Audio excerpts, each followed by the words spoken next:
ఆయన మహాదేవుడు అని పౌలు చెబితే ఆయన మహాదేవుడే. ఎందుకు అంటే పౌలు తన సొంతంగా చెప్పిన మాట కాదు అది. పౌలు పరిశుద్ధాత్మని ప్రేరేపణ కారణంగా చెప్పినటువంటి మాట అది.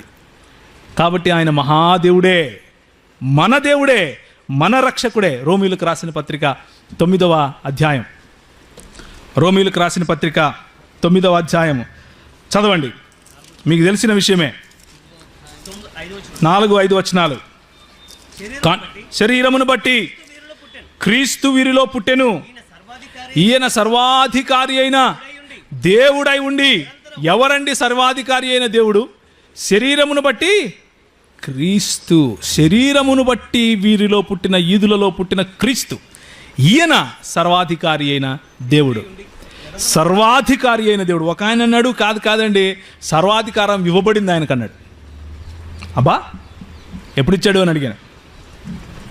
అంటే ఇచ్చాడండి అన్నాడు. ఎప్పుడు ఇచ్చాడు అన్నాను. ఎవరిచ్చారు?